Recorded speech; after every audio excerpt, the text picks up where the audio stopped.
7 বছরের বাচ্চা মেয়ের সাথে বিয়ে করে রাগ করে বিদেশে চলে যায় ইভান। আজ 15 বছর পর নিজের বউকে ডিভোর্স দিতে বিদেশ থেকে দেশে ফিরেছে সে। ইভান যখন বিমান থেকে নেমে এয়ারপোর্টে দাঁড়ায় তখন ড্রাইভার তাকে রিসিভ করে। ইভান গাড়িতে উঠে বসে, এরপর নিজের বাড়ির উদ্দেশ্যে রওনা দেয়। আজ প্রায় 15 বছর পর নিজের দেশে ফিরেছে সে। সময়ের পরিবর্তনে তার প্রিয় শহর সম্পূর্ণরূপে নতুন হয়ে গেছে। ইভান গাড়ির গ্লাস ওপেন করে বাহির থেকে আসা মিষ্টি রোদ নিজের শরীরে মাখে। বিদেশে থাকতে নিজের দেশকে আর এই শহরকে অনেক মিস করেছে সে, কিন্তু তার আম্মুর ভুলের জন্য তার দূরে থাকতে হয়েছে সবকিছু থেকে। হঠাৎ করে 15 বছর আগে ঘটে যাওয়া সেই দিনের কথা মনে পড়ে যায় ইভানের। অরুণা বেগম ইভানের মা, যিনি একজন গৃহিণী, এবং তার বাবা রাশেদ চৌধুরী একজন ব্যবসায়ী। শহরে তার বাবার অনেক সুনাম রয়েছে কারণ তিনি একজন ভালো মানের মানুষ।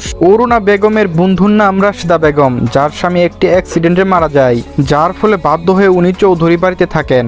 আর তার একটা ছোট 7 বছরের মেয়ে ছিল, যার নাম ইনায়া। ইনায়া নামটা মুখে নেওয়ার সময় ইভানের ঘৃণা হয়, তবুও সে অতীতের ঘটনা মনে করতে থাকে। ইনায়া তখন খুব ছোট, মাত্র 7 বছর বয়স, আর ইভানের তখন 15 বছর বয়স। ইভান ছোটবেলা থেকে পড়াশোনা খুব ভালো, যার জন্য বিদেশে গিয়ে পড়াশোনা করার ইচ্ছা তার ছিল। ইনায়া খুব ছোটবেলা থেকে খুব দুষ্টু প্রকৃতির মেয়ে, তবে ইভান খুব শান্ত। ইভান নিজের রুমে অন্য কারো প্রবেশ পছন্দ করত না, কিন্তু ইনায়া সব সময় এসে তার ঘরে সব জিনিস এলোমেলো করে দিত, যার জন্য ইভান কখনো ইনায়াকে পছন্দ করে নাই, বরং সব সময় তাকে বকা দিত।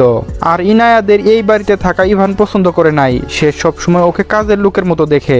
একদিন যখন ইভান রুমে বসে পড়াশোনা করছিল, তখন ইনায়া ওর রুমে আসে। ইনায়া বলে, ইভান ভাইয়া তুমি কি করছো? আমি বললাম পড়াশোনা করছি। কেন, তুমি কি দেখতে পাও না? ইনায়া যাও এখান থেকে, একদম বিরক্ত করবে না আমাকে। ইনায়া কোনো কথা না শুনে বরং ইভানের রুমে এসে তার বিভিন্ন জিনিসে হাত দিতে থাকে, ইভানকে বিরক্ত করতে থাকে। ইভানের রাগ উঠে যায়, সে একটা থাপ্পড় দেয় ইনায়ার গালে।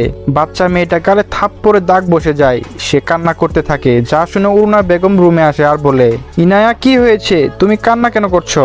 তখন ইনায়া বলে, ইভান ভাই আমাকে থাপ্পড় মেরেছে মামুনি। ইভান তুমি কেন ইনায়াকে থাপ্পড় দিয়েছো? একটি ছোট্ট বাচ্চাকে কি কেউ মারে? আমি বললাম, দেখো আম্মু, আমার কোনো দোষ নাই, ও আমার রুমে এসে আমাকে বিরক্ত করছে, যার জন্য থাপ্পড় দিয়েছি। আম্মু বলল, ইভান তাই বলে কি তুমি ওকে থাপ্পড় দিবে? ও না তোমার খালার মেয়ে? আমি বললাম, ও কোনো